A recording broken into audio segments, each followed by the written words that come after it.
तो आओ साध संगत जी हुण असी आनंद साहिब दी पावन अमृतमय बाणी का जिहड़ा 27वां शब्द है इसका पाठ रल मिल के उच्चारण करते हाँ। इनू सुनो ते समझो ध्यान दे नाल। सिमरित शास्त्र पुण्य पाप विचार दे, ततै सार ना जानी, ततै सार ना जानी गुरु बाजों, ततै सार ना जानी। साध संगत जी ख्याल रखो, असी पाठ उच्चारण किया सिमरित शास्त्र पुण्य पाप विचार दे।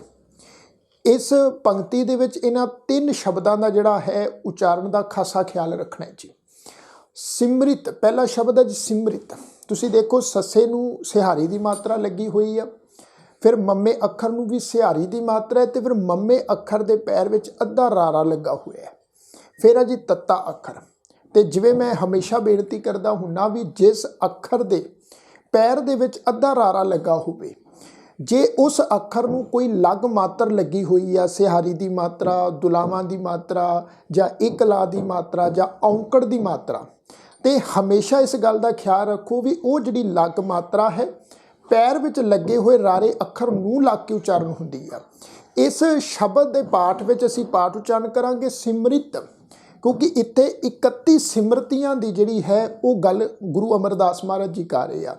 सिमरित शास्त्र ये जिहड़ा शब्द पहले सस्से दे पैर विच बिंदी लगा के पाठ उच्चारण करांगे। सस्से पैर बिंदी, फिर कन्ना, फिर सस्सा, फिर तत्ता, तत्ते दे पैर च अद्धा रारा।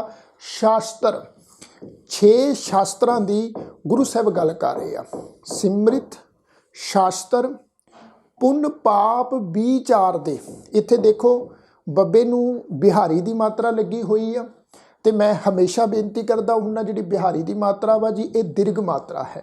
इसका पाठ विचार दे सिहारी की मात्रा लगा के उच्चारण नहीं करना। बब्बे नूं बिहारी की मात्रा है तो पाठ उच्चारण करांगे विचार दे। विचार दे पाप पुण्य विचार दे, तत्तै सार ना जानी, तत्तै सार ना जानी गुरु बाजों, तत्तै सार ना जानी। गुरु अमरदास महाराज जी फरमाउंदे आ भी 31 सिमरतियां 6 शास्त्र आदक पढ़न वाले जिहड़े पंडित ने, जिहड़े विद्वान ने, सिर्फ यही विचारा करते हैं इन्हां धार्मिक पुस्तकां अनुसार भी पाप की है ते पुण्य की है। पाप पुण्य विचार दे, पर महाराज जी कहते भी उन्हां नूं असल जिहड़ा तत्त है आत्मक आनंद का रस वो नहीं आ सकता। यह गल यकीनी जानो कि गुरु की शरण आउण तो बिना आत्मक आनंद नहीं प्राप्त हो सकता।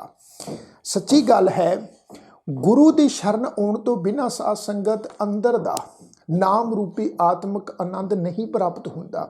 बेशक ते असी बाहरों धार्मिक ग्रंथां दी विचार करके इन्हां गल्लां दी विचार करिए भी पाप की है पुण्य की है, पर जे असी गुरु वाले नहीं बने, गुरु दे दर्शाए हुए मार्ग ते नहीं चलांगे, फिर महाराज कहते अंदरला आत्मक आनंद नहीं प्राप्त होना। तो इस तो अगे साध संगत जी पाठ है तिही गुणी संसार भ्रम सुता, सुतिया रैन विहानी, गुर किरपा ते से जन जागे, जिना हर मन वसिया, बोले अमृत बाणी। साध संगत जी असी पाठ उच्चारण किया है, ख्याल रखो तिही गुणी संसार भ्रम सुता। तिही हाहे नूं बिहारी की मात्रा नाल बिंदी सहित नासिक उच्चारण करांगे। तिही गुणी गग्गे नूं औंकड़ की मात्रा, नाणे नूं बिहारी की मात्रा नाल बिंदी लगा के नासिक उच्चारण करांगे गुणी। तिही गुणी संसार भ्रम सुता। इस इत्थे भी साध संगत जी ख्याल रखो ये जिहड़ा शब्द आ भब्बा, तुसीं देखो भी भब्बे दे पैर दे विच अद्धा रारा लगा होया, फिर मम्मा अखर लगा होया। हुण इत्थे साध संगत जी एक गल समझण वाली है, जदों असीं गुरु ग्रंथ साहिब महाराज जी की पावन अमृतमई बाणी नूं पढ़दे हाँ तो गुरु साहिब की पावन बाणी दे विच एक शब्द हुंदा जी भरम। भब्बा, फिर रारा अखर, तो फिर साध संगत जी मम्मा अखर भरम। पर गुरु साहिब की पावन बाणी दे विच इस ढंग नाल भी भरम शब्द हुंदा है, ते गुरु साहिब की पावन बाणी दे विच ਭੱਬੇ ਦੇ ਪੈਰ ਵਿੱਚ ਅੱਧਾ ਰਾਰਾ ਲੱਗ ਕੇ ਵੀ ਸ਼ਬਦ ਹੁੰਦਾ ਹੈ। ਜਦੋਂ ਇਸ ਸ਼ਬਦ ਦਾ ਉਚਾਰਨ ਕਰਨਾ ਹੈ, ਇਸ ਸ਼ਬਦ ਦਾ ਉਚਾਰਨ ਕਰਾਂਗੇ ਭ੍ਰਮ। ਜਦੋਂ ਇਸ ਸ਼ਬਦ ਦਾ ਉਚਾਰਨ ਕਰਨਾ ਹੈ, ਇਸ ਸ਼ਬਦ ਦਾ ਉਚਾਰਨ ਕਰਾਂਗੇ ਭਰਮ। ਭਰਮ, ਭ੍ਰਮ, ਦੋਨਾਂ ਸ਼ਬਦਾਂ ਦੀ ਉਚਾਰਨ ਦੀ ਟੋਨ ਵਿੱਚ ਇਹ ਗੱਲ ਖਿਆਲ ਵਿੱਚ ਰੱਖੋ ਵੀ ਫਰਕ ਆ। ਅਰਥ ਵਿੱਚ ਫਰਕ ਨਹੀਂ ਆ, ਮੀਨਿੰਗ ਵਿੱਚ ਕੋਈ ਫਰਕ ਨਹੀਂ ਹੈ, ਪਰ ਜਦੋਂ ਉਚਾਰਨ ਕਰਨਾ ਹੈ, ਉਚਾਰਨ ਕਰਨ ਦੀ ਟੋਨ 'ਚ ਫਰਕ ਹੈ। ਜਿਹੜਾ ਭੱਬੇ ਦੇ ਪੈਰ 'ਚ ਅੱਧਾ ਰਾਰਾ ਲੱਗਾ ਹੋਇਆ ਸਾਧ ਸੰਗਤ ਜੀ, ਉਸ ਦਾ ਉਚਾਰਨ ਕਰਨਾ ਹੈ ਭ੍ਰਮ, ਤੇ ਜਿੱਥੇ ਪੂਰਾ ਰਾਰਾ ਅੱਖਰ ਲੱਗਾ ਹੈ ਉਸ ਦਾ ਉਚਾਰਨ ਕਰਾਂਗੇ ਭਰਮ। ਇਸ ਪੰਕਤੀ ਦੇ ਵਿੱਚ ਸਾਧ ਸੰਗਤ ਜੀ ਖਿਆਲ ਰੱਖੋ ਸ਼ਬਦ ਹੈ ਭ੍ਰਮ। ਭੱਬਾ, ਭੱਬੇ ਦੇ ਪੈਰ ਵਿੱਚ ਅੱਧਾ ਰਾਰਾ, ਫਿਰ ਮੰਮੀ ਨੂੰ ਸਿਹਾਰੀ ਦੀ ਮਾਤਰਾ। ਤੀਹੀ ਗੁਣੀ ਸੰਸਾਰ ਭ੍ਰਮ ਸੁੱਤਾ। ਸੁੱਤਿਆਂ ਸ਼ਬਦ ਹੈ ਜੀ, ਸੁੱਤਿਆਂ। ਐੜੇ ਨੂੰ ਕੰਨਾਂ ਉੱਤੇ ਬਿੰਦੀ ਲਗਾ ਕੇ ਨਾਸਿਕ ਉਚਾਰਨ ਕਰਾਂਗੇ। ਸੁੱਤਿਆਂ ਰੈਣ ਵਿਹਾਣੀ, ਗੁਰ ਕਿਰਪਾ ਤੇ ਸੇ ਜਨ ਜਾਗੇ, ਜਿਨ੍ਹਾਂ ਹਰ ਮਨ ਵਸਿਆ ਬੋਲੇ। ਇਹਦਾ ਉਚਾਰਨ ਕਰਾਂਗੇ ਬੋਲੇ। ਹਾਹੇ ਨੂੰ ਸਿਹਾਰੀ ਆ, ਬਹੁਵਚਨ ਆ, ਵਰਬ ਹੈ, ਕਿਰਿਆਵਾਚੀ ਸ਼ਬਦ ਹੈ। ਇਸ ਦਾ ਉਚਾਰਨ ਕਰਾਂਗੇ ਬੋਲੇ, ਕਿਉਂਕਿ ਹਾਹੇ ਨੂੰ ਜਿਹੜੀ ਸਿਹਾਰੀ ਦੀ ਮਾਤਰਾ ਹੈ, ਜਿਵੇਂ ਮੈਂ ਪਹਿਲਾਂ ਵੀ ਤੁਹਾਡੇ ਚਰਨਾਂ 'ਚ ਕਈ ਵਾਰ ਬੇਨਤੀ ਕੀਤੀ ਹੈ, ਵਰਬ ਵਾਲੇ ਕਿਰਿਆਵਾਚੀ ਸ਼ਬਦਾਂ ਦੇ ਵਿੱਚ ਹਾਹੇ ਨੂੰ ਜਿਹੜੀ ਸਿਹਾਰੀ ਦੀ ਮਾਤਰਾ ਹੈ, ਆਪਣੇ ਤੋਂ ਪਹਿਲੇ ਅੱਖਰ ਦੇ ਉੱਪਰ ਦੁਲਾਵਾਂ ਵਾਂਗ ਉਚਾਰਨ ਹੁੰਦੀ ਹੈ। ਨਾਲ ਬਿੰਦੀ ਲਗਾ ਕੇ ਨਾਸਿਕ ਉਚਾਰਨ ਕਰਨਾ ਹੁੰਦਾ ਸ਼ਬਦ ਦਾ। ਬੋਲੇ, ਅੰਮ੍ਰਿਤ ਬਾਣੀ। ਤੋਂ ਗੁਰੂ ਅਮਰਦਾਸ ਮਹਾਰਾਜ ਜੀ ਇਹਨਾਂ ਤੁਕਾਂ ਵਿੱਚ ਫਰਮਾ ਰਹੇ ਆ ਵੀ ਜਗਤ ਦੇ ਜਿਹੜੇ ਲੋਕ ਹਨ, ਸੰਸਾਰ ਦੇ ਲੋਕ, ਜਿਹੜੇ ਅਸੀਂ ਲੋਕ ਹਾਂ, ਅਸੀਂ ਮਾਇਆ ਦੇ ਤਿੰਨਾਂ ਹੀ ਗੁਣਾਂ ਦੇ ਵਿੱਚ ਜਿਹੜੇ ਹਾਂ ਭਟਕ ਕੇ ਗਾਫਲ ਹੋਏ ਪਏ ਹਾਂ। ਮਾਇਆ ਦੇ ਮੋਹ ਵਿੱਚ ਸੁੱਤਿਆਂ ਹੀ ਸਾਰੀ ਉਮਰ ਜਿਹੜੀ ਹੈ ਉਹ ਸਾਡੀ ਗੁਜ਼ਰ ਜਾਂਦੀ ਹੈ। ਰੈਣ ਵਿਹਾਣੀ ਦਾ ਅਰਥ ਆ ਜ਼ਿੰਦਗੀ ਰੂਪੀ ਰਾਤ ਜਿਹੜੀ ਹੈ ਉਹ ਗੁਜ਼ਰ ਜਾਂਦੀ ਹੈ। ਗੁਰ ਕਿਰਪਾ ਤੇ ਸੇ ਜਨ ਜਾਗੇ। ਪਰ ਮਹਾਰਾਜ ਜੀ ਕਹਿੰਦੇ ਆ ਵੀ ਮੋਹ ਦੀ ਨੀਂਦ ਵਿੱਚੋਂ ਗੁਰੂ ਦੀ ਕਿਰਪਾ ਦੇ ਨਾਲ ਕੇਵਲ ਉਹੀ ਮਨੁੱਖ ਜਾਗਦੇ ਹਨ ਜਿਨ੍ਹਾਂ ਹਰਮਨ ਵਸਿਆ, ਜਿਨ੍ਹਾਂ ਦੇ ਮਨ ਦੇ ਵਿੱਚ ਅਕਾਲ ਪੁਰਖ ਪਰਿਪੂਰਨ ਪਰਮੇਸ਼ਵਰ ਦੇ ਨਾਮ ਦਾ ਵਾਸਾ ਹੋ ਜਾਂਦਾ ਹੈ। ਬੋਲੇ ਅੰਮ੍ਰਿਤ ਬਾਣੀ, ਜੋ ਪਰਮਾਤਮਾ ਦੀ ਸਿਫਤ ਸਲਾਹ ਦੀ ਬਾਣੀ ਨੂੰ ਉਚਾਰਨ ਕਰਦੇ ਹਨ। ਇਸ ਤੋਂ ਅਗਲਾ ਪਾਠ ਹੈ ਜੀ, ਕਹਿ ਨਾਨਕ ਸੋ ਤਤ ਪਾਏ, ਜਿਸ ਨੂੰ ਅਨ ਦਿਨ ਹਰ ਲਿਵ ਲਾਗੈ। ਲਾਗੈ, ਲੱਲੇ ਨੂੰ ਕੰਨਾ ਗੱਗੇ ਉੱਤੇ ਦੁਲਾਵਾਂ ਦਾ ਪਾਠ ਹੈ ਜੀ। ਜਿਸ ਨੂੰ ਅਨ ਦਿਨ ਹਰ ਲਿਵ ਲਾਗੈ, ਜਾਗਤ ਰੈਣ ਵਿਹਾਣੀ। ਗੁਰੂ ਅਮਰਦਾਸ ਸਾਹਿਬ ਫਰਮਾਉਂਦੇ ਆ ਵੀ ਕਹਿ ਨਾਨਕ, ਵੀ ਨਾਨਕ ਆਖਦਾ ਹੈ, ਸੋ ਤਤ ਪਾਏ, ਵੀ ਉਹੀ ਮਨੁੱਖ ਆਤਮਿਕ ਆਨੰਦ ਨੂੰ ਮਾਣਦੇ ਹਨ, ਜਿਸ ਨੂੰ ਅਨ ਦਿਨ ਹਰ ਲਿਵ ਲਾਗੈ, ਵੀ ਜੋ ਹਰ ਵੇਲੇ ਪ੍ਰਭੂ ਦੀ ਯਾਦ ਵਿੱਚ ਲਗਨ ਵਿੱਚ ਟਿਕੇ ਰਹਿੰਦੇ ਹਨ। ਜਿਸ ਦੀ ਉਮਰ ਜਾਂ ਜਿਨ੍ਹਾਂ ਦੀ ਉਮਰ ਇਸ ਤਰ੍ਹਾਂ ਮੋਹ ਦੀ ਨੀਂਦ ਵਿੱਚੋਂ ਜਾਗਦਿਆਂ ਬਤੀਤ ਹੁੰਦੀ ਹੈ। ਤੋ ਸਾਧ ਸੰਗਤ ਜੀਓ, ਇਹ ਹੈ 27ਵਾਂ ਸ਼ਬਦ। ਹੁਣ ਇਸ ਤੋਂ ਅੱਗੇ ਹੈ 28ਵਾਂ ਸ਼ਬਦ। ਇਹਦਾ ਪਾਠ ਆਪਾਂ ਰਲ ਮਿਲ ਕੇ ਉਚਾਰਨ ਕਰਦੇ ਹਾਂ। ਜਿਹਨੂੰ ਸੁਣੋ ਜੀ ਧਿਆਨ ਦੇ ਨਾਲ। ਮਾਤਾ ਕੇ ਉਦਰ ਮੈਂ ਪ੍ਰਤਿਪਾਲ ਕਰੇ, ਸੋ ਕਿਉਂ ਮਨੋ ਵਿਸਾਰੀਐ। ਮਨੋ ਕਿਉਂ ਵਿਸਾਰੀਐ ਏ ਵਡਦਾਤਾ, ਜੇ ਅਗਨ ਮਹਿ ਆਹਾਰ ਪਹੁੰਚਾਵੇ। ਸਾਧ ਸੰਗਤ ਜੀ ਖਿਆਲ ਰੱਖੋ, ਅਸੀਂ ਪਾਠ ਉਚਾਰਨ ਕੀਤਾ ਹੈ ਜੀ 28ਵਾਂ ਸ਼ਬਦ ਦਾ, ਵੀ ਮਾਤਾ ਕੇ ਉਦਰ ਮੈਂ ਪ੍ਰਤਿਪਾਲ ਕਰੇ। ਇਹ ਜਿਹੜਾ ਸ਼ਬਦ ਦਾ ਪੱਪਾ, ਪੱਪੇ ਦੇ ਪੈਰ 'ਚ ਅੱਧਾ ਰਾਰਾ ਲੱਗਾ ਹੋਇਆ, ਫਿਰ ਤੱਤੇ ਨੂੰ ਸਿਹਾਰੀ ਦੀ ਮਾਤਰਾ ਲੱਗੀ ਹੋਈ ਆ। ਆਪਾਂ ਤੱਤੇ ਨੂੰ ਜਿਹੜੀ ਸਿਹਾਰੀ ਦੀ ਮਾਤਰਾ ਹੈ ਉਹ ਰਾਰੇ ਅੱਖਰ ਨੂੰ ਸਿਹਾਰੀ ਦੀ ਮਾਤਰਾ ਲਗਾ ਕੇ ਉਚਾਰਨ ਨਹੀਂ ਕਰਨੀ, ਕਿਉਂਕਿ ਪੱਪਾ ਅੱਖਰ ਜਿਹੜਾ ਹੈ, ਇਹ ਗੱਲ ਖਿਆਲ ਰੱਖੋ, ਉਹ ਮੁਕਤਾ ਹੈ, ਉਹਨੂੰ ਕੋਈ ਲੱਗ ਮਾਤਰ ਨਹੀਂ ਲੱਗੀ ਹੋਈ, ਕੇਵਲ ਪੈਰ ਵਿੱਚ ਅੱਧਾ ਰਾਰਾ ਲੱਗਾ ਹੋਇਆ। ਇਸ ਦਾ ਪਾਠ ਉਚਾਰਨ ਕਰਾਂਗੇ ਪੱਪਾ ਰਾਰਾ, ਫਿਰ ਤੱਤੇ ਨੂੰ ਸਿਹਾਰੀ, ਫਿਰ ਪੱਪੇ ਨੂੰ ਕੰਨਾ, ਫਿਰ ਲੱਲਾ। ਪ੍ਰਤਿਪਾਲ, ਪ੍ਰਤਿਪਾਲ ਕਰੇ, ਸੋ ਕਿਉਂ ਮਨੋ, ਇਹ ਸ਼ਬਦ ਦਾ ਉਚਾਰਨ ਕਰਾਂਗੇ ਮਨੋ। ਮੰਮਾ ਨੰਨਾ ਨੰਨੇ ਤੇ ਹੋੜੇ ਦੀ ਮਾਤਰਾ ਨਾਲ ਬਿੰਦੀ ਸਹਿਤ ਨਾਸਿਕ ਉਚਾਰਨ ਕਰਾਂਗੇ ਮਨੋ। ਮਨ ਵਿੱਚੋਂ, ਮਨੋ ਵਿਸਾਰੀਐ, ਵਿਸਾਰੀਐ, ਐੜੇ ਦੇ ਉੱਤੇ ਦੁਲਾਵਾਂ ਦਾ ਪਾਠ ਆ ਜੀ, ਵਿਸਾਰੀਐ। ਮਨੋ ਕਿਉਂ ਵਿਸਾਰੀਐ ਏਵੜ ਦਾਤਾ, ਜੇ ਜੱਜੇ ਨੂੰ ਸਿਹਾਰੀ ਦੀ ਮਾਤਰਾ ਵਾ ਜੀ, ਜੇ ਅਗਨ ਮਹਿ ਆਹਾਰ, ਐੜੇ ਨੂੰ ਕੰਨਾ ਲੱਗਾ ਹੋਇਆ ਜੀ, ਆਹਾਰ ਪਹੁੰਚਾਵੇ। ਗੁਰੂ ਅਮਰਦਾਸ ਸਾਹਿਬ ਜੀ ਫਰਮਾਉਂਦੇ ਆ ਵੀ ਜੇ ਆਤਮਿਕ ਆਨੰਦ ਪ੍ਰਾਪਤ ਕਰਨਾ ਹੈ ਤਾਂ ਉਸ ਪਰਿਪੂਰਨ ਪਰਮੇਸ਼ਵਰ ਨੂੰ ਕਦੇ ਨਹੀਂ ਭੁਲਾਉਣਾ ਚਾਹੀਦਾ, ਜੋ ਮਾਂ ਦੇ ਪੇਟ ਵਿੱਚ ਵੀ ਸਾਡੀ ਪਾਲਣਾ ਕਰਦਾ ਹੈ। ਇਤਨੇ ਵੱਡੇ ਦਾਤੇ ਨੂੰ ਮਨ ਤੋਂ ਨਹੀਂ ਭੁਲਾਉਣਾ ਚਾਹੀਦਾ, ਜੋ ਮਾਂ ਦੇ ਪੇਟ ਦੀ ਅੱਗ ਵਿੱਚ ਵੀ ਸਾਨੂੰ ਖੁਰਾਕ ਅਪਣਾਉਂਦਾ ਹੈ। ਸੱਚੀ ਗੱਲ ਆ ਗੁਰੂ ਪਿਆਰਿਓ, ਗੁਰੂ ਗ੍ਰੰਥ ਸਾਹਿਬ ਮਹਾਰਾਜ ਜੀ ਦੀ ਪਾਵਨ ਅੰਮ੍ਰਿਤਮਈ ਬਾਣੀ ਵਿੱਚ ਕੁਝ ਸ਼ਬਦ ਅਜਿਹੇ ਅਸੀਂ ਪੜ੍ਹਦੇ ਹਾਂ ਜਿੱਥੇ ਗੁਰੂ ਮਹਾਰਾਜ ਸੱਚੇ ਪਾਤਸ਼ਾਹ ਸਾਨੂੰ ਇਸ ਗੱਲ ਦਾ ਅਹਿਸਾਸ ਕਰਾਉਂਦੇ ਆ ਵੀ ਹੇ ਇਨਸਾਨ, ਹੇ ਮਨੁੱਖ, ਵੀ ਉਸ ਅਕਾਲ ਪੁਰਖ ਪਰਿਪੂਰਨ ਪਰਮੇਸ਼ਵਰ ਨੂੰ ਤੂੰ ਕਿਉਂ ਵਿਸਾਰਦਾ ਹੈ, ਉਹਦੀ ਯਾਦ ਨੂੰ ਕਿਉਂ ਭੁਲਾਉਂਦਾ ਹੈ, ਜਿਹੜਾ ਪਰਿਪੂਰਨ ਪਰਮਾਤਮਾ ਮਾਂ ਦੀ ਕੁੱਖ ਦੇ ਵਿੱਚ ਵੀ ਤੈਨੂੰ ਆਹਾਰ ਦੇ ਰਿਹਾ ਹੈ, ਤੈਨੂੰ ਖੁਰਾਕ ਪਹੁੰਚਾਉਂਦਾ ਹੈ। ਜਿਵੇਂ ਇੱਕ ਸ਼ਬਦ ਅਸੀਂ ਪੜ੍ਹਦੇ ਹਾਂ, ਭਗਤ ਧੰਨਾ ਜੀ ਦੀ ਬਾਣੀ ਦਾ ਉਚਾਰਨ ਕੀਤਾ ਵੀ ਜਨਨੀ ਕੇਰੇ ਉਦਰ ਉਦਕ ਮੈਂ, ਪਿੰਡ ਕੀਆ 10 ਦੁਆਰਾ, ਦੇ ਆਹਾਰ ਅਗਨ ਮੈਂ ਰਾਖੈ, ਐਸਾ ਖਸਮ ਹਮਾਰਾ। ਜੇ ਇਸ ਮਾਂ ਦੀ ਕੁੱਖ ਨੂੰ ਅਸੀਂ ਕਹਿੰਦੇ ਹਾਂ ਵੀ ਮਾਂ ਦੀ ਕੁੱਖ ਵਿੱਚ ਜਠਰ ਅਗਨੀ ਦਾ ਵਾਸਾ ਹੁੰਦਾ ਹੈ, ਤੇ ਅਕਾਲ ਪੁਰਖ ਪਰਮੇਸ਼ਵਰ ਵਾਹਿਗੁਰੂ ਜੀ ਜੋ ਹਨ ਸਾਡੀ ਉਸ ਜਠਰ ਅਗਨੀ ਤੋਂ ਵੀ ਸਾਡਾ ਜਿਹੜਾ ਹੈ ਉਹ ਬਚਾਅ ਕਰਦੇ ਆ। ਗੁਰੂ ਅਮਰਦਾਸ ਸਾਹਿਬ ਕਿੰਨਾ ਸੋਹਣਾ ਫਰਮਾ ਰਹੇ ਆ ਵੀ ਮਾਤਾ ਕੇ ਉਦਰ ਮੈਂ ਪ੍ਰਤਿਪਾਲ ਕਰੇ, ਸੋ ਕਿਉਂ ਮਨੋ ਵਿਸਾਰੀਏ, ਵੀ ਮਨ ਤੋਂ ਜਿਹੇ ਰੱਬ ਨੂੰ ਕਿਉਂ ਵਿਸਾਰਦੇ ਹੋ ਭਲਿਓ, ਮਨੋ ਕਿਉਂ ਵਿਸਾਰੀਏ ਏਵੜ ਦਾਤਾ, ਜੇ ਅਗਨ ਮੈਂ ਆਹਾਰ ਪਹੁੰਚਾਵੇ।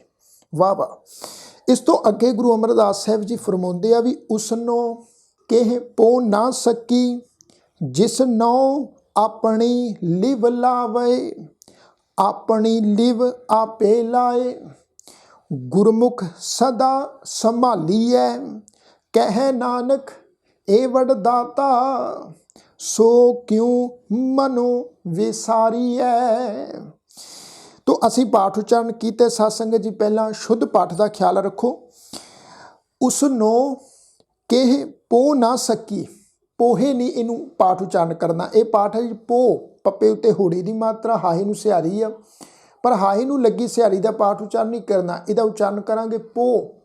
ਪੋ ਨਾ ਸਕੀ, ਜਿਸ ਨੌ ਆਪਣੀ ਲਿਵ ਲਾਵੇ, ਆਪਣੀ ਲਿਵ ਆਪੇ ਲਾਏ, ਗੁਰਮੁਖ ਸਦਾ ਸੰਭਾਲੀਐ। ਇਹ ਮੱਮੇ ਅੱਖਰ ਨੂੰ ਥੋੜਾ ਭਾਰਾ ਕਰਕੇ ਉਚਾਰਨ ਕਰਨਾ ਵਾ ਜੀ, ਇਹਦੀ ਟੋਨ ਨੂੰ ਸੰਭਾਲੀਐ। ਸੰਭਾਲੀਐ ਦਾ ਅਰਥ ਹੁੰਦਾ ਸੰਭਾਲ ਕਰਨੀ। ਕਹਿ ਨਾਨਕ ਏਵੜ ਦਾਤਾ, ਸੋ ਕਿਉਂ ਮਨੋ, ਮਨੋ ਸ਼ਬਦ ਆ ਜੀ, ਮਨੋ ਵਿਸਾਰੀਐ। ਵਿਸਾਰੀਐ ਐੜੇ ਦੇ ਉੱਪਰ ਦੁਲਾਵਾਂ ਦਾ ਪਾਠ ਉਚਾਰਨ ਕਰਾਂਗੇ, ਵਿਸਾਰੀਐ।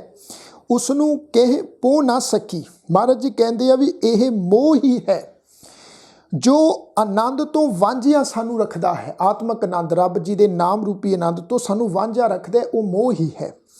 ਉਸ ਬੰਦੇ ਨੂੰ ਮੋਹ ਆਦਿਕ ਕੁਝ ਵੀ ਪੋ ਨਹੀਂ ਸਕਦਾ ਜਿਸ ਨੂੰ ਪਰਮੇਸ਼ਵਰ ਆਪਣੇ ਚਰਨਾਂ ਦੀ, ਆਪਣੇ ਨਾਮ ਰੂਪੀ ਚਰਨਾਂ ਦੀ ਪ੍ਰੀਤ ਬਖਸ਼ਿਸ਼ ਕਰਦਾ ਹੈ, ਜਿਸ ਨੂੰ ਆਪਣੀ ਲਿਵ ਲਾਵੇ। ਪਰ ਜੀਵ ਦੇ ਵੀ ਮਹਾਰਾਜ ਕਹਿੰਦੇ ਵੀ ਕੀ ਵਾਸਾ, ਕਿਉਂਕਿ ਪ੍ਰਭੂ ਆਪ ਹੀ ਆਪਣੀ ਪ੍ਰੀਤ ਦੀ ਦਾਤ ਦਿੰਦਾ ਹੈ। ਹੇ ਭਾਈ, ਗੁਰੂ ਦੀ ਸ਼ਰਨ ਪੈ ਕੇ ਉਸ ਨੂੰ ਸਦਾ ਸਿਮਰਦੇ ਰਹਿਣਾ ਚਾਹੀਦਾ ਹੈ। ਨਾਨਕ ਆਖਦਾ ਹੈ, ਜੇ ਆਤਮਿਕ ਆਨੰਦ ਦੀ ਲੋੜ ਹੈ ਤਾਂ ਇਤਨੇ ਵੱਡੇ ਦਾਤਾਰ ਪ੍ਰਭੂ ਨੂੰ ਕਦੀ ਵੀ ਸਾਨੂੰ ਮਨ ਤੋਂ ਨਹੀਂ ਭੁਲਾਉਣਾ ਚਾਹੀਦਾ। ਹੁਣ ਇੱਥੇ ਸਾਧ ਸੰਗਤ ਜੀ ਇੱਕ ਗੱਲ ਸਾਨੂੰ ਇਹ ਵੀ ਸਮਝਾਈ ਹੈ ਵੀ ਜੇ ਕੋਈ ਬੰਦਾ ਪ੍ਰਭੂ ਦਾ ਨਾਮ ਜਪਦਾ ਹੈ, ਪ੍ਰਭੂ ਦੇ ਨਾਮ ਵਿੱਚ ਕਿਸੇ ਦੀ ਲਗਨ ਲੱਗੀ ਹੋਈ ਆ, ਤੇ ਮਹਾਰਾਜ ਜੀ ਕਹਿੰਦੇ ਆ ਵੀ ਇਸ ਚੀਜ਼ ਦਾ ਵੀ, ਇਸ ਗੱਲ ਦਾ ਵੀ ਸਾਨੂੰ ਕਦੀ ਹੰਕਾਰ ਨਹੀਂ ਕਰਨਾ ਚਾਹੀਦਾ, ਬਲਕਿ ਮਨ ਵਿੱਚ ਸਾਨੂੰ ਇਹੀ ਪਿਆਰ ਭਰਿਆ ਅਹਿਸਾਸ ਬਣਾਉਣਾ ਚਾਹੀਦਾ ਹੈ ਵੀ ਮੈਂ ਨਾਮ ਨਹੀਂ ਜਪ ਰਿਹਾ, ਬਲਕਿ ਪਰਮੇਸ਼ਵਰ ਆਪ ਕਿਰਪਾ ਕਰਕੇ ਆਪ ਨਾਮ ਜਪਾਉਂਦਾ ਹੈ। ਉਹਨੇ ਆਪ ਹੀ ਸਾਨੂੰ ਆਪਣੇ ਨਾਮ ਵਿੱਚ ਜੋੜਿਆ ਹੋਇਆ, ਆਪ ਹੀ ਸਾਨੂੰ ਉਹਨੇ ਆਪਣੇ ਨਾਮ ਦੀ ਪ੍ਰੀਤ ਬਖਸ਼ਿਸ਼ ਕੀਤੀ ਹੋਈ ਆ। ਇਹ ਰੱਬ ਜੀ ਦੀ ਕਿਰਪਾ ਹੀ ਹੈ, ਇਹ ਪ੍ਰਭੂ ਦੀ ਕਿਰਪਾ ਹੈ ਮੇਰੇ ਉੱਤੇ ਜੋ ਮੈਂ ਪ੍ਰਭੂ ਦੇ ਨਾਮ ਵਿੱਚ ਜੁੜਿਆ ਹੋਇਆ ਹਾਂ। ਤੋ ਮਹਾਰਾਜ ਜੀ ਕਹਿੰਦੇ ਆ ਵੀ ਉਸ ਪਰਿਪੂਰਨ ਪਰਮੇਸ਼ਵਰ ਨੂੰ ਸਾਨੂੰ ਕਦੇ ਮਨ ਤੋਂ ਨਹੀਂ ਵਿਸਾਰਨਾ ਚਾਹੀਦਾ। ਜੋ ਏਡਾ ਵੱਡਾ ਦਾਤਾ ਹੈ, ਜੋ ਮਾਂ ਦੀ ਕੁੱਖ ਵਿੱਚ ਸਾਨੂੰ ਜਠਰ ਅਗਨੀ ਤੋਂ ਬਚਾਉਂਦਾ ਹੈ, 9 ਮਹੀਨੇ ਸਾਨੂੰ ਆਹਾਰ ਬਖਸ਼ਿਸ਼ ਕਰਦਾ ਹੈ।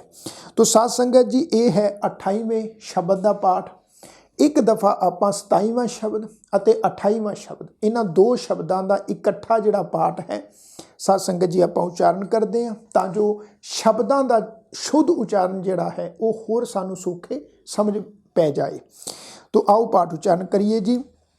ਸਿਮਰਿਤ ਸ਼ਾਸਤਰ ਪੁਨ ਪਾਪ ਵਿਚਾਰ ਦੇ, ਤਤੈ ਸਾਰ ਨਾ ਜਾਣੀ, ਤਤੈ ਸਾਰ ਨਾ ਜਾਣੀ ਗੁਰੂ ਬਾਝੋਂ, ਤਤੈ ਸਾਰ ਨਾ ਜਾਣੀ ਤਿਹੀ ਗੁਣੀ, ਸੰਸਾਰ ਭ੍ਰਮ ਸੁੱਤਾ ਸੁਤਿਆਂ ਰਹਿਣ ਵਿਹਾਣੀ, ਗੁਰ ਕਿਰਪਾ ਤੇ ਸੇ ਜਨ ਜਾਗੇ, ਜਿਨ੍ਹਾਂ ਹਰ ਮਨ ਵਸਿਆ, ਬੋਲੇ ਅੰਮ੍ਰਿਤ ਬਾਣੀ, ਕਹਿ ਨਾਨਕ ਸੋ ਤਤ ਪਾਏ, ਜਿਸਨੂੰ ਅਨ ਦਿਨ ਹਰ ਲਿਵ ਲਾਗੈ, ਜਾਗਤ ਰਹਿਣ ਵਿਹਾਣੀ, ਮਾਤਾ ਕੇ ਉਦਰ ਮੈਂ ਪ੍ਰਤਿਪਾਲ ਕਰੇ, ਸੋ ਕਿਉ ਮਨੋ ਵਿਸਾਰੀਐ, ਮਨੋ ਕਿਉ ਵਿਸਾਰੀਐ ਇਹ ਵਡਦਾਤਾ, ਜੇ ਅਗਨ ਮਹਿ ਆਹਾਰ ਪਹੁੰਚਾਵੇ, ਉਸ ਨੂੰ ਕਹਿ ਪੋ ਨਾ ਸਕੀ,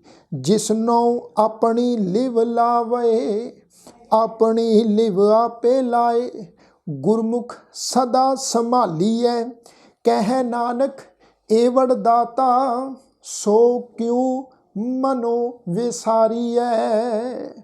ਤੋ ਸਾਧ ਸੰਗਤ ਜੀ, ਇਹ ਆ 28ਵਾਂ ਸ਼ਬਦ ਤੇ 27ਵਾਂ ਸ਼ਬਦ। ਹੁਣ ਇਸ ਤੋਂ ਅੱਗੇ 29ਵਾਂ ਸ਼ਬਦ, ਇਹਨੂੰ ਸੁਣੋ ਜੀ ਧਿਆਨ ਦੇ ਨਾਲ। ਜੈਸੀ ਅਗਨ ਉਦਰ ਮੈਂ ਆਹਾ, ਤੈਸੀ ਬਾਹਰ ਮਾਇਆ, ਮਾਇਆ ਅਗਨ ਸਭ ਏਕੋ ਜਿਹੀ, ਕਰਤੈ ਖੇਲ ਰਚਾਇਆ। ਆਹਾ, ਪਾਠ ਸਾਧ ਸੰਗਤ ਸੌਖਾ ਹੀ ਹੈ ਸ਼ਬਦਾਂ ਦਾ। ਇੱਕ ਵਾਰ ਫਿਰ ਤੋਂ ਉਚਾਰਨ ਕਰਦੇ ਹਾਂ ਜੀ। ਜੈਸੀ ਅਗਨ ਉਦਰ ਮੈਂ ਸ਼ਬਦ ਉਚਾਰਨ ਕਰਾਂਗੇ ਬਿੰਦੀ ਸਹਿਤ ਮੈਂ। ਤੈਸੀ ਬਾਹਰ ਮਾਇਆ, ਮਾਇਆ ਅਗਨ ਸਭ ਇੱਕੋ ਜਿਹੀ, ਕਰਤੈ ਤੱਤੇ ਉੱਤੇ ਦੁਲਾਵਾਂ ਦਾ ਪਾਠ ਹੈ ਜੀ। ਕਰਤੈ ਖੇਲ ਰਚਾਇਆ। ਗੁਰੂ ਅਮਰਦਾਸ ਸਾਹਿਬ ਜੀ ਫਰਮਾਉਂਦੇ ਆ ਵੀ ਜਿਵੇਂ ਮਾਂ ਦੇ ਪੇਟ ਵਿੱਚ ਅਗਨੀ ਹੈ, ਜਠਰ ਅਗਨੀ, ਤਿਵੇਂ ਹੀ ਮਹਾਰਾਜ ਕਹਿੰਦੇ ਆ ਵੀ ਬਾਹਰ ਜਗਤ ਵਿੱਚ, ਸੰਸਾਰ ਵਿੱਚ ਵੀ ਮਾਇਆ ਰੂਪੀ ਦੁਖਦਾਈ ਅਗਨੀ ਹੈ। ਮਾਇਆ ਅਗਨ ਸਭ ਇੱਕੋ ਜਿਹੀ, ਮਾਇਆ ਅਤੇ ਅੱਗ ਜਿਹੜੀ ਹੈ ਮਹਾਰਾਜ ਕਹਿੰਦੇ ਇੱਕੋ ਜਿਹੀਆਂ ਹਨ। ਕਰਤਾ ਖੇਲ ਰਚਾਇਆ, ਵੀ ਕਰਤਾਰ ਨੇ ਐਸੀ ਹੀ ਖੇਡ ਜਿਹੜੀ ਹੈ ਉਹ ਜਗਤ ਵਿੱਚ ਰਚੀ ਹੋਈ ਹੈ। ਜਾਂ ਤਿਸ ਭਾਣਾ ਤਾਂ ਜੰਮਿਆ, ਪਰਿਵਾਰ ਭਲਾ ਭਾਇਆ, ਲਿਵ ਛੁੜਕੀ ਲੱਗੀ ਤ੍ਰਿਸ਼ਨਾ, ਮਾਇਆ ਅਮਰ ਵਰਤਾਇਆ। ਮਾਰੇ ਕਹਿੰਦੇ ਵੀ ਜਾਂ ਤਿਸ ਭਾਣਾ ਤਾਂ ਜੰਮਿਆ, ਜਦੋਂ ਅਕਾਲ ਪੁਰਖ ਪਰਿਪੂਰਨ ਪਰਮੇਸ਼ਵਰ ਦਾ ਭਾਣਾ ਹੁੰਦਾ, ਜਾਂ ਇੰਜਾ ਕੀ ਵੀ ਜਦੋਂ ਰੱਬ ਜੀ ਨੂੰ ਚੰਗਾ ਲੱਗਦਾ ਹੈ, ਜਾਂ ਤਿਸ ਭਾਣਾ ਤਾਂ ਜੰਮਿਆ। ਇਹ ਇੱਥੇ ਖਿਆਲ ਰੱਖੋ, ਜੱਜੇ ਨੂੰ ਕੰਨਾਂ ਉੱਤੇ ਬਿੰਦੀ ਸਹਿਤ ਪਾਠ ਉਚਾਰਨ ਕਰਾਂਗੇ ਜਾਂ, ਠੀਕ ਹੈ ਜੀ। ਇਹਦਾ ਪਾਠ ਜਾ ਨਹੀਂ ਉਚਾਰਨ ਕਰਨਾ, ਇੱਥੇ ਪਾਠ ਉਚਾਰਨ ਹੋਏਗਾ ਜਾਂ ਦਾ ਅਰਥ ਹੈ ਜੀ ਜਦੋਂ ਰੱਬ ਜੀ ਨੂੰ ਚੰਗਾ ਲੱਗਦਾ ਹੈ ਤਾਂ ਜੰਮਿਆ, ਤਦੋਂ ਅਸੀਂ ਸੰਸਾਰਕ ਜੀਵ ਜਿਹੜੇ ਆ ਉਹ ਸੰਸਾਰ ਵਿੱਚ ਪੈਦਾ ਹੁੰਦੇ ਹਾਂ।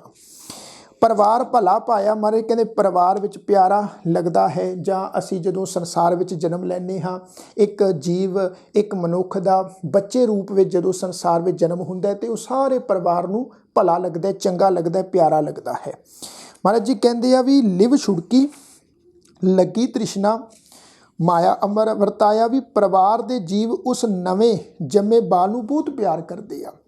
ਇਸ ਪਿਆਰ ਵਿੱਚ ਫਸ ਕੇ ਉਸ ਦੀ ਅਕਾਲ ਪੁਰਖ ਪਰਮੇਸ਼ਵਰ ਦੇ ਨਾਮ ਤੋਂ ਪ੍ਰੀਤ ਦੀ ਤਾਰ ਟੁੱਟ ਜਾਂਦੀ ਹੈ ਤੇ ਮਾਇਆ ਦੀ ਤ੍ਰਿਸ਼ਨਾ ਆ ਚਿੰਬੜਦੀ ਹੈ ਤੇ ਮਾਇਆ ਉਸ ਉੱਤੇ ਆਪਣਾ ਜ਼ੋਰ ਪਾ ਲੈਂਦੀ ਹੈ। ਇੱਥੇ ਸਾਧ ਸੰਗਤ ਗੱਲ ਸਮਝਣ ਵਾਲੀ ਹੈ। ਗੁਰੂ ਅਮਰਦਾਸ ਮਹਾਰਾਜ ਜੀ ਨੇ ਸਾਨੂੰ ਇਸ ਨੁਕਤੇ ਤੋਂ ਗੱਲ ਸਮਝਾਈ ਹੈ ਵੀ ਜਿਹੜੀ ਮਾਇਆ ਹੈ ਉਹ ਸਾਡੇ ਉੱਪਰ ਕਦੋਂ ਆਪਣਾ ਜ਼ੋਰ ਪਾਉਂਦੀ ਹੈ। ਮਹਾਰਾਜ ਕਹਿੰਦੇ ਵੀ ਮਾਇਆ ਸਾਡੇ ਉੱਤੇ ਤਦੋਂ ਆਪਣਾ ਪ੍ਰਭਾਵ ਜਾਂ ਜ਼ੋਰ ਪਾਉਂਦੀ ਹੈ ਜਦੋਂ ਸਾਡੀ ਲਿਵ ਅਕਾਲ ਪੁਰਖ ਪ੍ਰਭੂ ਦੇ ਨਾਮ ਤੋਂ ਟੁੱਟ ਜਾਂਦੀ ਹੈ। ਤੇ ਨਾਮ ਤੋਂ ਲਿਵ ਕਦੋਂ ਟੁੱਟਦੀ ਹੈ? ਜਦੋਂ ਮਨੁੱਖ ਮਾਂ ਦੀ ਕੁੱਖ ਵਿੱਚ ਹੁੰਦਾ ਹੈ। 9 ਮਹੀਨੇ ਜਦੋਂ ਮਾਂ ਦੀ ਕੁੱਖ ਵਿੱਚ ਬੱਚਾ ਹੁੰਦਾ ਹੈ, ਉਦੋਂ ਪਰਮੇਸ਼ਵਰ ਦੇ ਨਾਮ ਵਿੱਚ ਲਿਵ ਲੱਗੀ ਹੁੰਦੀ ਹੈ। ਪਰ ਜਿਵੇਂ ਹੀ ਸੰਸਾਰ ਵਿੱਚ ਆਉਂਦੇ ਹਾਂ, ਤਿਵੇਂ ਹੀ ਜਿਹੜੀ ਹੈ ਪਰਮੇਸ਼ਵਰ ਦੇ ਨਾਮ ਤੋਂ ਜਿਹੜੀ ਲਿਵ ਹੈ ਉਹ ਟੁੱਟ ਜਾਂਦੀ ਆ। ਇੱਕ ਭਾਈ ਗੁਰਦਾਸ ਸਾਹਿਬ ਦੀ ਇੱਕ ਪੌੜੀ ਦਾ ਪਾਠ ਹੈ ਜੀ। ਉਸ ਵਿੱਚ ਭਾਈ ਗੁਰਦਾਸ ਜੀ ਨੇ ਇੱਕ ਗੱਲ ਬੜੀ ਕਮਾਲ ਦੀ ਸਾਨੂੰ ਸਮਝਾਈ ਹੈ। ਜਦੋਂ ਤੁਸੀਂ ਦੇਖਿਆ ਹੋਵੇਗਾ, ਅਕਸਰ ਜਦੋਂ ਬੱਚਾ ਸੰਸਾਰ ਵਿੱਚ ਜਨਮ ਲੈਂਦਾ ਤੇ ਜਨਮ ਲੈਂਦਿਆਂ ਸਾਰੋਂ ਰੋਣ ਲੱਗ ਪੈਂਦਾ। ਤੇ ਜੇਕਰ ਆਪਾਂ ਇਹ ਗੱਲ ਸੋਚੀਏ, ਵਿਚਾਰੀਏ ਵੀ ਉਹ ਜਿਹੜਾ ਬੱਚਾ ਹੈ ਜਨਮ ਲੈਂਦੇ ਸਾਰ ਕਿਉਂ ਰੋਇਆ, ਜੇ ਆਪਾਂ ਸਾਇੰਟੀਫਿਕ ਆਧਾਰ ਤੇ ਦੇਖੀਏ, ਮੈਡੀਕਲ ਸਾਇੰਸ ਵਾਲੇ ਪੱਖੋਂ ਦੇਖੀਏ, ਤੇ ਸਾਨੂੰ ਇੰਜ ਲੱਗਦਾ ਵੀ ਇਹਨੂੰ ਜਨੇਪੇ ਦਾ ਦੁੱਖ ਲੱਗਾ, ਕਿਉਂਕਿ ਇਹਦਾ ਨਲੂਆ ਕੱਟਿਆ ਗਿਆ, ਜਨੇਪੇ ਦੀ ਪੀੜ ਇਹਨੂੰ ਹੋਈ ਹੈ ਸਰੀਰਕ ਤੌਰ ਤੇ, ਤਾਂ ਇਹ ਰੋਇਆ। ਪਰ ਭਾਈ ਗੁਰਦਾਸ ਸਾਹਿਬ ਆਪਣੀ ਵਾਰ ਦੀ ਪੌੜੀ ਵਿੱਚ ਸਾਨੂੰ ਇਹ ਗੱਲ ਸਮਝਾਉਂਦੇ ਆ ਵੀ ਬੱਚਾ ਇਸ ਗੱਲੋਂ ਨਹੀਂ ਰੋਂਦਾ ਵੀ ਉਹਨੂੰ ਜਨੇਪੇ ਦਾ ਕੋਈ ਦੁੱਖ ਹੋਇਆ, ਜਾਂ ਉਹਦਾ ਨਲੂਆ ਕੱਟਿਆ ਗਿਆ, ਜਾਂ ਉਹਨੂੰ ਸਰੀਰਕ ਕੋਈ ਦੁੱਖ ਲੱਗਾ। ਭਾਈ ਗੁਰਦਾਸ ਜੀ ਕਹਿੰਦੇ ਹਨ ਵੀ ਇੱਕ ਬੱਚਾ ਜਦੋਂ ਸੰਸਾਰ ਵਿੱਚ ਆਉਂਦਾ ਉਹ ਤਾਂ ਰੋਂਦਾ ਕਿਉਂਕਿ ਜਿਹੜੀ ਲਿਵ ਅਕਾਲ ਪੁਰਖ ਪਰਮੇਸ਼ਵਰ ਦੇ ਨਾਮ ਦੇ ਨਾਲ ਉਸਦੀ ਮਾਂ ਦੀ ਕੁੱਖ ਵਿੱਚ ਲੱਗੀ ਹੋਈ ਸੀ ਨਾ, ਲਿਵ ਦੀ ਤਾਰ ਜੁੜੀ ਹੋਈ ਸੀ, ਉਹ ਪਰਮੇਸ਼ਵਰ ਦੇ ਨਾਮ ਦੀ ਲਿਵ ਜਿਹੜੀ ਆ ਸੰਸਾਰ ਵਿੱਚ ਆਉਂਦਿਆਂ ਸਾਰੀ ਟੁੱਟ ਗਈ ਹੈ। ਭਾਈ ਗੁਰਦਾਸ ਜੀ ਦਾ ਇੱਕ ਵਾਕ ਹੈ, ਉਹ ਫਰਮਾਉਂਦੇ ਆ ਜੀ, ਰੋਵੈ ਰਤਨ ਗਵਾਏ ਕੈ, ਮਾਇਆ ਮੋਹ ਅਨੇਰ ਗਵਾਰਾ, ਉਹ ਰੋਵੈ ਦੁੱਖ ਆਪਣਾ, ਹੱਸ ਹੱਸ ਗਾਵੇ ਸਭ ਪਰਿਵਾਰਾ। ਵੀ ਉਹ ਤਾਂ ਪਰਮੇਸ਼ਵਰ ਦਾ ਨਾਮ ਰੂਪੀ ਰਤਨ ਗਵਾ ਕੇ ਰੋ ਰਿਹਾ, ਪਰ ਦੂਸਰੇ ਪਾਸੇ ਜਿਹੜੇ ਪਰਿਵਾਰ ਦੇ ਜੀ ਨੇ ਉਹ ਬੜੇ ਖੁਸ਼ ਹੋ ਰਹੇ ਆ, ਉਹ ਇੱਕ ਦੂਜੀ ਨੂੰ ਵਧਾਈਆਂ ਦੇ ਰਹੇ ਆ, ਉਹ ਖੁਸ਼ੀਆਂ ਦੇ ਲੱਡੂ ਵੰਡ ਰਹੇ ਆ ਵੀ ਸਾਡੇ ਘਰ ਇੱਕ ਬੱਚੇ ਦਾ ਜਨਮ ਹੋਇਆ। ਸਾਧ ਸੰਗਤ, ਇਹ ਜਿਤਨੀ ਵੀ ਖੇਡ ਹੈ, ਗੁਰੂ ਅਮਰਦਾਸ ਮਹਾਰਾਜ ਜੀ ਕਹਿੰਦੇ ਆ ਵੀ ਇਹ ਖੇਡ ਅਕਾਲ ਪੁਰਖ ਪਰਮੇਸ਼ਵਰ ਦੀ ਹੀ ਰਚੀ ਹੋਈ ਆ, ਸਾਡੇ ਨਾਲ ਇਹੀ ਖੇਡ ਵਾਪਰਦੀ ਹੈ। ਅੱਗੇ ਗੁਰੂ ਅਮਰਦਾਸ ਸਾਹਿਬ ਜੀ ਫਰਮਾਉਂਦੇ ਆ ਵੀ ਇਹ ਮਾਇਆ ਕੀ ਹੈ? ਇਹਦੀ ਡੈਫੀਨੇਸ਼ਨ ਦਿੱਤੀ ਆ ਮਹਾਰਾਜ ਜੀ ਨੇ। ਇਹ ਮਾਇਆ ਜਿਤ ਹਰ ਵਿਸਰੈ, ਮੋਹ ਉਪਜੈ ਭਾਉ ਦੂਜਾ ਲਾਇਆ, ਕਹਿ ਨਾਨਕ ਗੁਰ ਪ੍ਰਸਾਦੀ ਜਿਨਾ ਲਿਵ ਲਾਗੀ, ਤਿਨੀ ਵਿਚੇ ਮਾਇਆ ਪਾਇਆ। ਸਾਧ ਸੰਗਤ ਜੀ ਖਿਆਲ ਰੱਖੋ, ਅਸੀਂ ਪਾਠ ਉਚਾਰਨ ਕੀਤਾ ਇਹ ਮਾਇਆ ਤੋਂ ਭਾਵੀ ਮਾਇਆ ਇਹ ਹੈ, ਕੈਸੀ ਹੈ? ਮਹਾਰਾਜ ਕਹਿੰਦੇ ਜਿਤ ਹਰ ਵਿਸਰੈ। ਮਹਾਰਾਜ ਜੀ ਕਹਿੰਦੇ ਆ ਵੀ ਜਿਸ ਪਿੱਛੇ ਲੱਗ ਕੇ ਸਾਨੂੰ ਰੱਬ ਵਿਸਰ ਜਾਂਦਾ ਹੈ। ਇੱਥੇ ਖਿਆਲ ਰੱਖੋ, ਪਾਠ ਆ ਵਿਸਰੈ, ਰਾਰੇ ਅੱਖਰ ਦੇ ਉੱਪਰ ਦੁਲਾਵਾਂ ਲੱਗੀਆਂ ਹੋਈਆਂ ਹਨ ਤੇ ਦੁਲਾਵਾਂ ਦਾ ਪਾਠ ਉਚਾਰਨ ਕਰਨਾ ਹੈ। ਮੈਂ ਬੇਨਤੀ ਹਮੇਸ਼ਾ ਕਰਦਾ ਹਾਂ ਵੀ ਜਿਹੜੀਆਂ ਦੁਲਾਵਾਂ ਦਾ ਪਾਠ ਹੈ ਨਾ ਜੀ, ਦੁਲਾਵਾਂ ਦਾ ਪਾਠ, ਦੁਲਾਵਾਂ ਜਿਹੜੀ ਲੱਗ ਮਾਤਰ ਹੈ, ਇਸ ਲੱਗ ਮਾਤਰ ਦਾ ਪ੍ਰੋਪਰ ਪਾਠ ਉਚਾਰਨ ਕਰਨਾ ਹੈ, ਕਿਉਂਕਿ ਸਾਡੇ ਵਿੱਚ ਇਹ ਬਹੁਤ ਵੱਡੀ ਸਾਧ ਸੰਗਤ ਜੀ ਕਮਜ਼ੋਰੀ ਆ। ਮੈਂ ਬਹੁਤ ਸਿੱਖ ਸੰਗਤਾਂ ਨੂੰ ਸੁਣਿਆ, ਜਦੋਂ ਦੁਲਾਵਾਂ ਦਾ ਪਾਠ ਉਚਾਰਨ ਕਰਨਾ ਹੁੰਦਾ ਹੈ ਨਾ, ਉੱਥੇ ਉਹ ਦੁਲਾਵਾਂ ਦੇ ਪਾਠ ਦੀ ਜਗ੍ਹਾ ਇੱਕ ਲਾਂ ਦਾ ਪਾਠ ਉਚਾਰਨ ਕਰਦੇ ਆ। ਪਰ ਮੈਂ ਹਮੇਸ਼ਾ ਇਹ ਬੇਨਤੀ ਕਰਦਾ ਹੁੰਨਾ, ਪ੍ਰੇਰਨਾ ਦਿੰਦਾ ਹੁੰਨਾ ਵੀ ਦੁਲਾਵਾਂ ਦੀਰਘ ਮਾਤਰਾ ਹੈ, ਵੱਡੀ ਮਾਤਰਾ ਹੈ, ਤੇ ਦੁਲਾਵਾਂ ਦੀ ਲੱਗ ਮਾਤਰਾ ਦਾ ਪਾਠ ਪ੍ਰੋਪਰ ਟੂਣ ਚ ਉਚਾਰਨ ਕਰੋ। ਵਿਸਰੈ ਰੈ ਪਾਠ ਉਚਾਰਨ ਹੋਏਗਾ। ਮੋਹ ਉਪਜੈ ਜੱਜੇ ਤੇ ਵੀ ਦੁਲਾਵਾਂ ਦਾ ਪਾਠ ਹੈ ਜੀ, ਉਪਜੈ ਭਾਉ ਦੂਜਾ ਲਾਇਆ। ਮਹਾਰਾਜ ਕਹਿੰਦੇ ਵੀ ਇਹ ਮਾਇਆ ਅਜਿਹੀ ਆ ਜਿਸ ਮਾਇਆ ਦੇ ਪਿੱਛੇ ਲੱਗ ਕੇ ਮਨੁੱਖ ਨੂੰ ਰੱਬ ਵਿਸਰ ਜਾਂਦਾ ਹੈ। ਫਿਰ ਉਹਦੇ ਮਨ ਦੇ ਵਿੱਚ ਮਾਇਆ ਦਾ ਮੋਹ ਉਪਜਦਾ, ਪੈਦਾ ਹੁੰਦਾ। ਭਾਉ ਦੂਜਾ ਲਾਇਆ, ਪ੍ਰਭੂ ਤੋਂ ਬਿਨਾਂ ਫਿਰ ਉਹਦਾ ਪਿਆਰ ਜਿਹੜਾ ਹੈ ਸੰਸਾਰ ਦੇ ਧਨ ਪਦਾਰਥਾਂ ਦੇ ਨਾਲ, ਪਰਿਵਾਰ ਦੇ ਜੀਆਂ ਦੇ ਨਾਲ ਪੈ ਜਾਂਦਾ ਹੈ। ਮਹਾਰਾਜ ਕਹਿੰਦੇ ਕਹਿ ਨਾਨਕ ਗੁਰ ਪ੍ਰਸਾਦੀ ਜਿਨ੍ਹਾਂ ਲਿਵ ਲਾਗੀ। ਨਾਨਕ ਆਖਦਾ ਗੁਰੂ ਦੀ ਕਿਰਪਾ ਦੇ ਨਾਲ ਜਿਨ੍ਹਾਂ ਦੀ ਲਿਵ ਅਕਾਲ ਪੁਰਖ ਪ੍ਰਭੂ ਦੇ ਨਾਂ ਵਿੱਚ ਜੁੜ ਗਈ ਹੈ, ਤਿੰਨੀ ਵਿੱਚੇ ਮਾਇਆ ਪਾਇਆ। ਮਹਾਰਾਜ ਕਹਿੰਦੇ ਉਹ ਮਨੁੱਖ ਜਿਹੜੇ ਆ ਇਸ ਮਾਇਆ ਦੇ ਮੋਹ ਵਿੱਚ ਰਹਿੰਦਿਆਂ ਹੋਇਆਂ ਆਤਮਿਕ ਆਨੰਦ ਦੀ ਪ੍ਰਾਪਤੀ ਕਰ ਲੈਂਦੇ ਆ। ਇੱਕ ਗੱਲ ਨੂੰ ਸਾਧ ਸੰਗਤ ਜੀ ਖਿਆਲ ਵਿੱਚ ਹਮੇਸ਼ਾ ਰੱਖਣਾ, ਅਸੀਂ ਮਾਇਆ ਦੀ ਪਕੜ ਤੋਂ ਤਦੇ ਆਜ਼ਾਦ ਹੋ ਸਕਦੇ ਹਾਂ ਜੇ ਸਾਡੇ ਮਨ ਦੀ ਲਗਨ ਜਿਹੜੀ ਹੈ ਉਹ ਪ੍ਰਭੂ ਦੇ ਨਾਮ ਵਿੱਚ ਲੱਗ ਜਾਏ।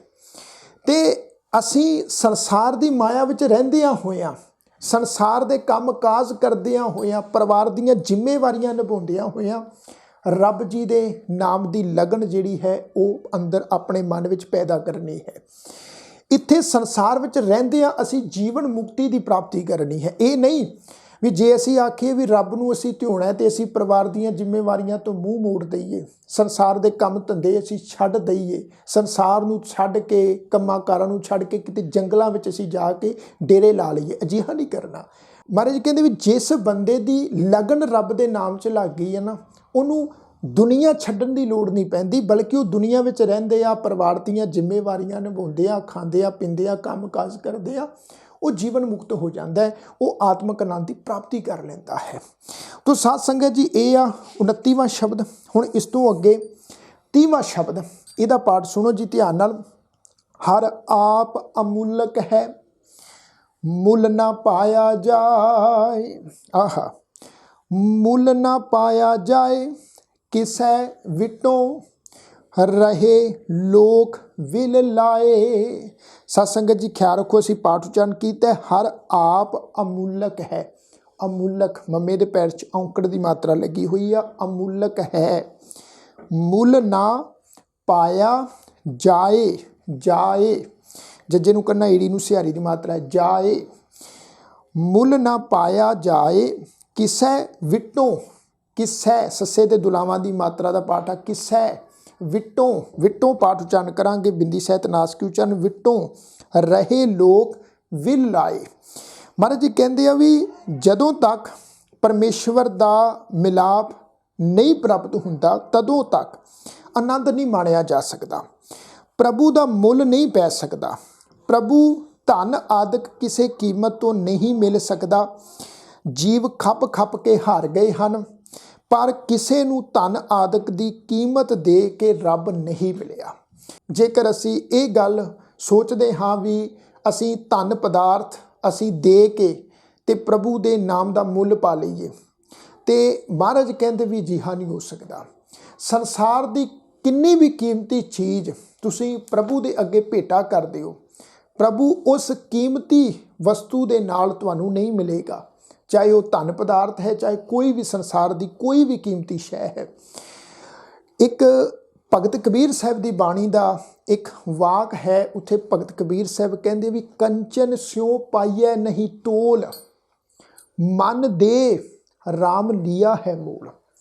ਭਗਤ ਕਬੀਰ ਸਾਹਿਬ ਕਹਿੰਦੇ ਹਨ ਵੀ ਸੋਨਾ ਦੇ ਕੇ ਰੱਬ ਦੇ ਨਾਮ ਦਾ ਅਸੀਂ ਮੁੱਲ ਨਹੀਂ ਪਾ ਸਕਦੇ, ਕਿਉਂਕਿ ਸੱਚੀ ਗੱਲ ਆ ਇਹ। ਸਾਧ ਸੰਗਤ ਜੀ ਖਿਆਲ ਰੱਖੋ, ਹੋ ਸਕਦਾ ਵੀ ਬਹੁਤ ਲੋਕਾਂ ਦੇ ਮਨ ਦੀ ਇਹ ਵਿਚਾਰ ਹੋਵੇ, ਸੋਚ ਹੋਵੇ ਵੀ ਅਸੀਂ ਅਮੀਰ ਹਾਂ ਤੇ ਸਾਡੇ ਕੋਲ ਬੜੇ ਧਨ ਪਦਾਰਥ ਨੇ, ਤੇ ਉਹ ਧਨ ਪਦਾਰਥ ਦੇ ਕੇ ਅਸੀਂ ਗੁਰੂ ਦਾ ਮੁੱਲ ਪਾ ਲਈਏ, ਅਸੀਂ ਰੱਬ ਦਾ ਮੁੱਲ ਪਾ ਲਈਏ।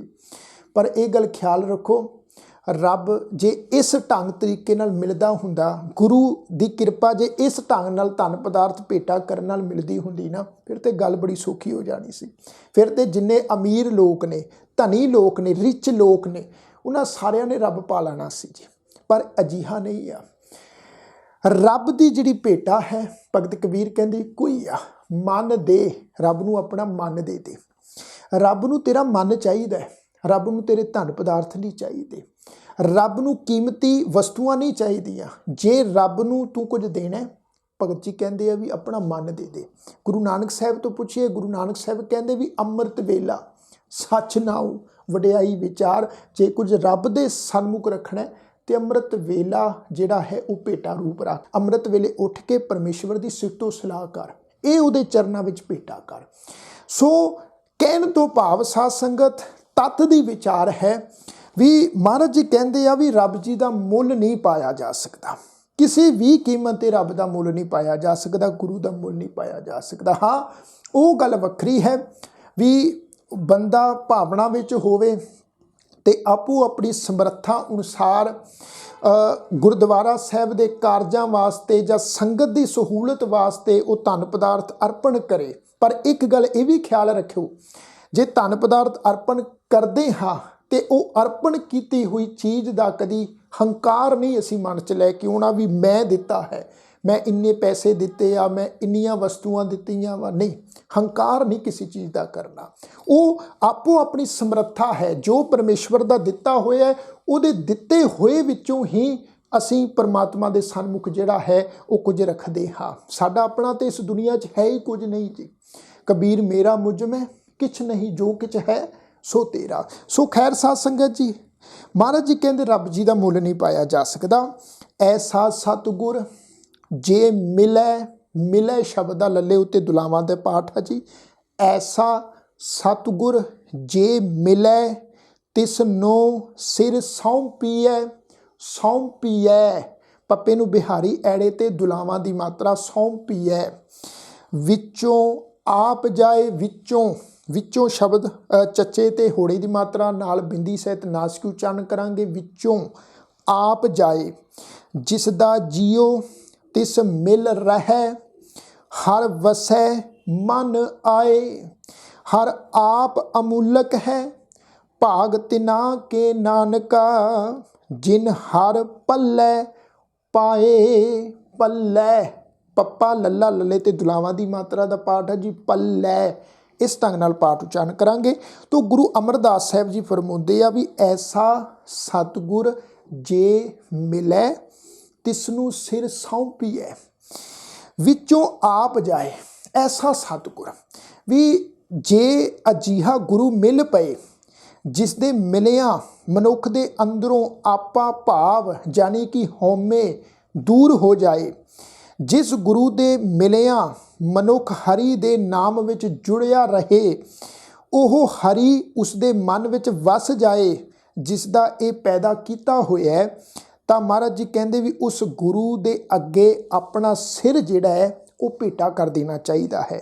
ਕਹਿਣ ਤੋਂ ਭਾਵ ਕਿ ਆਪਣਾ ਆਪਾ ਅਰਪਣ ਕਰ ਦੇਣਾ ਚਾਹੀਦਾ ਹੈ। ਹੇ ਨਾਨਕ, ਪਰਮਾਤਮਾ ਦਾ ਮੁੱਲ ਨਹੀਂ ਪੈ ਸਕਦਾ, ਕਿਸੇ ਕੀਮਤ ਤੋਂ ਰੱਬ ਨਹੀਂ ਮਿਲਦਾ, ਪਰ ਪ੍ਰਮਾਤਮਾ ਜੀ, ਰੱਬ ਜੀ ਜਿਨ੍ਹਾਂ ਨੂੰ ਗੁਰੂ ਦੇ ਲੜ ਲਾ ਦਿੰਦਾ ਹੈ, ਉਹਨਾਂ ਦੇ ਭਾਗ ਜਾਗ ਪੈਂਦੇ ਨੇ, ਫਿਰ ਉਹ ਆਤਮਿਕ ਆਨੰਦ ਨੂੰ ਮਾਣਦੇ ਹਨ। ਤੋ ਸਾਧ ਸੰਗਤ ਜੀ, ਇਹ ਹੈ 30ਵਾਂ ਸ਼ਬਦ। ਆਓ ਇੱਕ ਦਫਾ ਆਪਾਂ 29ਵਾਂ ਸ਼ਬਦ ਅਤੇ 30ਵਾਂ ਸ਼ਬਦ ਇਸ ਆਨੰਦ ਸਾਹਿਬ ਦੀ ਪਾਵਨ ਬਾਣੀ ਦਾ ਜਿਹੜਾ ਹੈ ਇਕੱਠਾ ਉਚਾਰਨ ਕਰ ਲਈਏ, ਤਾਂ ਜੋ ਸ਼ਬਦਾਂ ਦਾ ਸ਼ੁੱਧ ਉਚਾਰਨ ਹੋਰ ਸੌਖਾ ਸਾਨੂੰ ਸਮਝ ਵਿੱਚ ਆ ਜਾਏ। ਤੋ ਸਾਧ ਸੰਗਤ ਜੀ, ਪਾਠ ਹੈ ਜੈਸੀ ਅਗਨ ਉਦਰ ਮੈਂ, ਤੈਸੀ ਬਾਹਰ ਮਾਇਆ। ਮਾਇਆ ਅਗਨ ਸਭ ਇੱਕੋ ਜਿਹੀ, ਕਰਤੈ ਖੇਲ ਰਚਾਇਆ। ਜਾਂ ਤਿਸ ਭਾਣਾ ਤਾਂ ਜੰਮਿਆ, ਪਰਵਾਰ ਭਲਾ ਪਾਇਆ। ਲਿਵ ਛੁੜਕੀ ਲੱਗੀ ਤ੍ਰਿਸ਼ਨਾ, ਮਾਇਆ ਅਮਰ ਵਰਤਾਇਆ। ਇਹ ਮਾਇਆ ਜਿਤ ਹਰ ਵਿਸਰੈ, ਮੋਹ ਉਪਜੈ ਭਾਉ ਦੂਜਾ ਲਾਇਆ। ਕਹਿ ਨਾਨਕ ਗੁਰ ਪ੍ਰਸਾਦੀ, ਜਿਨਾ ਲਿਵ ਲਾਗੀ। ਤਿਨੀ ਵਿਚੇ ਮਾਇਆ ਪਾਇਆ, ਹਰ ਆਪ ਅਮੁਲਕ ਹੈ, ਮੁੱਲ ਨਾ ਪਾਇਆ ਜਾਏ। ਮੁੱਲ ਨਾ ਪਾਇਆ ਜਾਏ, ਕਿਸੈ ਵਿਟੋਂ ਰਹੇ ਲੋਕ ਵਿਲ ਲਾਏ। ਐਸਾ ਸਤਿਗੁਰ ਜੇ ਮਿਲੈ, ਤਿਸਨੂੰ ਸਿਰ ਸੌਂਪੀਐ। ਵਿੱਚੋਂ ਆਪ ਜਾਏ, ਜਿਸ ਦਾ ਜੀਓ ਤਿਸ ਮਿਲ ਰਹਿ। ਹਰ ਵਸੈ ਮਨ ਆਏ, ਹਰ ਆਪ ਅਮੁਲਕ ਹੈ। ਭਾਗ ਤਿਨਾ ਕੇ ਨਾਨਕਾ, ਜਿਨ ਹਰ ਪੱਲੇ ਪਾਏ। ਤੋ ਸਾਧ ਸੰਗਤ ਜੀ, ਇਹ ਹੈ 29ਵਾਂ ਅਤੇ 30ਵਾਂ ਸ਼ਬਦ। ਹੁਣ ਇਸ ਤੋਂ ਅੱਗੇ ਆਪਾਂ 31ਵਾਂ ਜਿਹੜਾ ਸ਼ਬਦ ਹੈ, ਇਸ ਦਾ ਰਲ ਮਿਲ ਕੇ ਪਾਠ ਉਚਾਰਨ ਕਰਦੇ ਹਾਂ।